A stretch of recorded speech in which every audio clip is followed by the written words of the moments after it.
Kami dari kelompok 2 yang beranggotakan Yeni Lydia Setioputri, Nopia Santika, Sri Beta Handayani, Listra Aprileliana, Hendro, dan Ardi.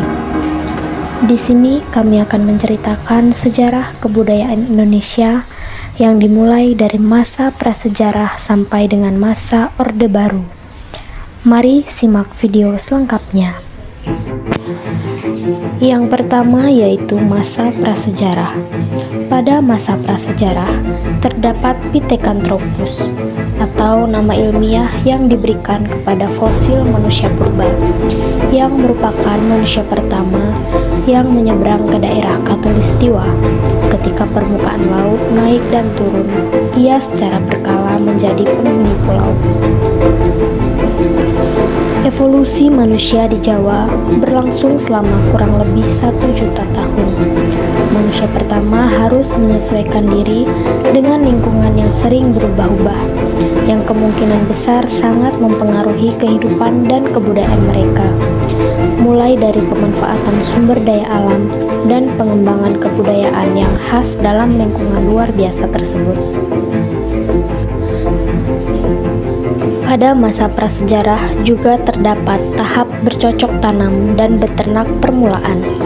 Bercocok tanam tampaknya diperkenalkan di Indonesia oleh masyarakat yang sudah mengenal padi, jewawut, dan tanaman subtropis lainnya seperti ubi jalar, keladi, dan tebu. Mereka juga memelihara babi, ayam, dan anjing. Banyak buah-buahan tropis dan umbi-umbian asli di Indonesia dibudayakan ketika para petani ini bergerak ke selatan dan ke timur menuju daerah, dengan awal pertanian sendiri di Irian Timur. Awal mula masyarakat bercocok tanam antara 4.500 dan 3.000 tahun yang lalu. Tulang-tulang babi dan anjing seringkali ditemukan bersama gerabah. Diperkirakan bahwa beternak ayam juga sudah dikenal pada masa itu. Yang kedua yaitu masa Hindu-Buddha. Pada masa Hindu-Buddha ditandai dengan adanya penemuan-penemuan yang menandai adanya kebudayaan Hindu. Salah satunya adalah 7 prasasti Yupa yang ditemukan di hilir Sungai Mahakam di Kalimantan Timur. Yupa merupakan tiang yang memuat syair-syair Sanskerta untuk mengingat persembahan hadiah-hadiah mewah. Hadiah tersebut biasanya berupa sapi, tetapi ada juga hewan lain seperti kuda yang diberikan kepada golongan Brahmana sebagai hadiah atas pelaksanaan upacara atas nama Raja Mulawarman. Upacara ini tampaknya merupakan ciri khas adat Hindu kuno di India. Aksara pada tiang-tiang ini menunjukkan pertanggalan paruh kedua abad keempat Masehi. Yang ketiga yaitu masa Islam. Masuknya Islam ke Indonesia dimulai sejak akhir abad ke-13 di Sumatera paling utara. Persebaran agama Islam di Indonesia sering dikaitkan dengan perniagaan karena persebaran Islam terjadi di sepanjang jalur perdagangan. Perluasan Islam terjadi pada abad ke-16 ketika agama itu secara bertahap dikenal di antara petani desa pedalaman Jawa, Sumatera, dan pulau lain. Ketika unsur Islam masuk ke Indonesia, muncullah aspek konstruksi Masjid Indonesia dengan bentuk persegi, atap tumpang, dan menara yang menjadi ciri khas masjid sampai sekarang. Sisa pengislaman di Indonesia dapat kita lihat dari bukti sejarah seperti Masjid Demak, Sindang Duhur, Cirebon, dan Banten yang pernah dibangun dan bertahan lama selama Islam masuk ke Indonesia. Adapun juga batu nisan Islam tertua di Indonesia yang kita ketahui bertanggal 475 Hijriah atau 1082 Masehi yang ditemukan di Leran, Surabaya, Subah Barat, Jawa Timur. Yang keempat yaitu masa VOC. Pada tahun 1602, Belanda mendirikan Verenigd Oost-Indisch Compagnie atau VOC untuk menguasai perdagangan rempah-rempah di wilayah Hindia Timur. Pada abad ke-17, Jawa menjadi pusat perdagangan di Asia Tenggara dengan tanah yang subur dan ekonomi yang dinamis. Malaka dan bandar-bandar seperti Surabaya, Gresik, dan Banten memainkan peran penting dalam perdagangan rempah seperti lada, cengkeh, dan cita India. Di abad ke-17, Banten dan Batavia bersaing ketat sebagai pusat perdagangan di Jawa.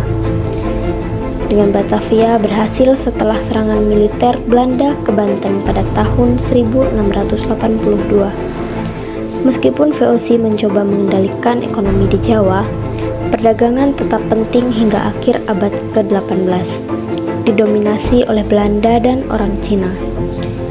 Transportasi air menjadi lebih umum karena tanah tidak rata, dengan sungai seperti Brantas menjadi jalur utama. Perahu khusus belukan digunakan untuk angkutan sungai. Pada awal abad ke-18, Jawa memiliki industri galangan kapal yang signifikan, diatur oleh Belanda dan memerlukan kayu jati dalam jumlah yang sangat besar. Daerah seperti Demak, Jepara, dan Rembang menjadi pusat industri penggergajian. Orang Cina dan Jawa di Jawana, Jepara, dan Semarang terlihat. Daerah seperti Demak, Jepara, dan Rembang menjadi pusat industri penggergajian. Orang Cina dan Jawa di Jawana, Jepara, dan Semarang terlibat dalam pengolahan kayu untuk pembuatan perabot rumah tangga, dikirim ke Batavia dan tempat lainnya di Indonesia. Pembuatan batik juga berkembang di Jawa, terutama di Keraton Jawa dan kota-kota seperti Banten, Semarang, dan Kudus. Kain batik yang berkualitas tinggi dan terjangkau dibuat di keraton. Sementara di sekitar pantai utara, perempuan petani bekerja sama dengan pedagang Cina dalam produksi batik yang sangat diminta di Nusantara. Namun pada abad ke-18, VOC mengalami kebangkrutan dikarenakan korupsi dan kelemahan pengelolaan, dan pada tahun 1799 resmi dibubarkan ketika sewa kontrak dicabut dan hutang mereka mencapai 219 juta gulden. Yang kelima yaitu masa kolonial Belanda. Masa pemerintahan kolonial Belanda dimulai pada tahun 1800. Pada akhir abad ke-18 dan ke-19, Pulau Jawa pada masa kolonial Belanda lebih maju dari pulau lain. Hal ini bisa dilihat dari tingkat kesuburan yang selalu tinggi, tetapi penyakit endemik, epidemik, kelaparan, dan perang menyebabkan kematian sangat tinggi sehingga secara keseluruhan jumlah penduduk menjadi rendah. Di bawah pemerintahan Belanda, kematian karena perang, cacar, dan kelaparan berangsur turun. Akibatnya, pertumbuhan tinggi. Hal ini bisa dilihat pada tahun 1860, 50% penduduk Jawa tervaksinasi. Pada masa kolonial Belanda, kebijakan yang terkenal adalah sistem tanam paksa yang dipelopori oleh Johannes van den Bassche, yaitu seorang gubernur jenderal Hindia Belanda. Pada tahun 1897, penjajahan kolonial Belanda di Indonesia berakhir pada Maret 1942 karena menyerahnya Belanda kepada Jepang. Yang keenam yaitu masa pendudukan Jepang. Masa pendudukan Jepang di Indonesia terjadi selama 3,5 tahun. Periode pendudukan Jepang terjadi pada tahun 1942 sampai 1945. Di masa pendudukan Jepang, peran ulama atau kiai mulai naik, serta pada masa ini Jepang memperkenalkan organisasi semi-militer kepada rakyat Indonesia. Namun, sayangnya pada masa ini pendidikan merosot. Di masa ini juga Jepang sedikit membantu Indonesia dalam mempersiapkan kemerdekaannya dengan membentuk BPUPKI pada Maret 1945 dan juga PPKI pada 7 Agustus 1945 sampai Indonesia mendapatkan kemerdekaannya yang dibacakan oleh Soekarno pada 17 Agustus 1945. Pendudukan Jepang di Indonesia tidak berlangsung lama. Pada awal 1944 sampai 1945 adalah awal kekalahan Jepang. Yang ketujuh yaitu masa revolusi. Pada masa revolusi ini terdapat beberapa kejadian, yaitu yang pertama, pada tanggal 27 Desember 1949, negeri Belanda secara resmi menyerahkan kedaulatan atas Indonesia, tidak termasuk Papua, kepada RIS, sebuah negara federal yang hanya bertahan secara utuh selama beberapa minggu. Yang kedua yaitu pada tanggal 23 Januari 1950. Westerling dan sekitar 800 orang serdadunya merebut tempat-tempat penting di Bandung, tetapi Komisaris Tinggi Belanda dan Komandan Garnisun Belanda yang masih berada di Bandung mendesaknya supaya mundur pada hari itu juga.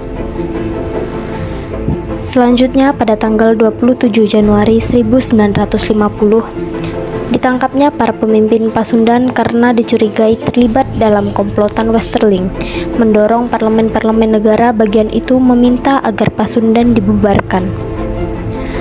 Kemudian pada Februari 1950, Westerling meninggalkan Indonesia dengan jalan menyamar.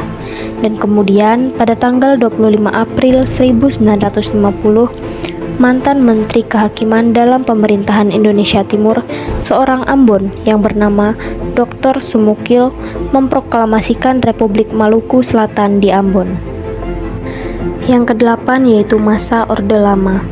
Pada akhir bulan November 1957, dua kejadian meningkatkan ketegangan politik.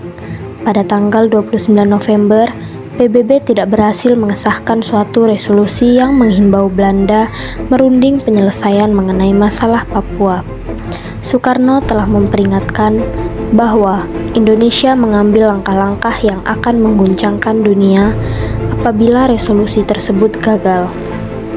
Kemudian pada tanggal 30, ketika Soekarno sedang berkunjung ke sekolah putranya di daerah Cikini, Jakarta, terjadilah usaha pertama dari beberapa usaha yang menyusul kemudian untuk membunuhnya. Sekelompok muslim fanatik yang diduga merupakan anak buah Lubis dan para pembangkang di daerah melemparkan beberapa granat-granat tangan yang memakan korban jiwa, namun tidak mencederai Soekarno. Kini Nasution merasakan bahwa batas-batas kewajaran dan persekongkolan telah dilewati dan tidak mungkin lagi tercapai kompromi dengan para pembangkang. Gagalnya resolusi PBB secara langsung mengakibatkan terjadinya ledakan radikalisme anti-Belanda yang dikabarkan oleh Soekarno. Yang kesembilan yaitu masa Orde Baru.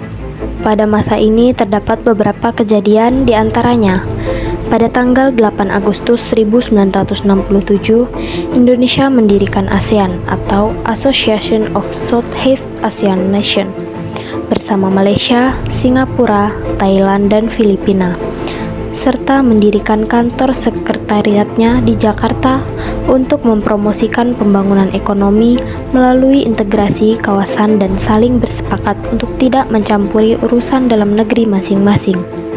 Pada masa ini, Golkar menjadi partai ketiga dan partai terbesar sepanjang periode kekuasaan masa Orde Baru dan memenangkan setiap pemilu sejak 1977 hingga 1999. Selanjutnya yaitu pada akhir 1997, krisis ekonomi di Asia semakin memburuk sehingga mempercepat penurunan nilai rupiah dan kenaikan harga barang kebutuhan pokok serta bahan bakar di Indonesia. Selanjutnya pada tahun 1998, penjarahan pangan dan kekerasan lainnya meledak seantero negeri seiring dengan meningkatnya perlawanan terhadap pemerintah. Selanjutnya yaitu pada Mei 1998, para anggota gerakan oposisi yang diantaranya adalah mahasiswa serta masyarakat sipil menyelenggarakan unjuk rasa secara teratur di kampus-kampus seantero Indonesia.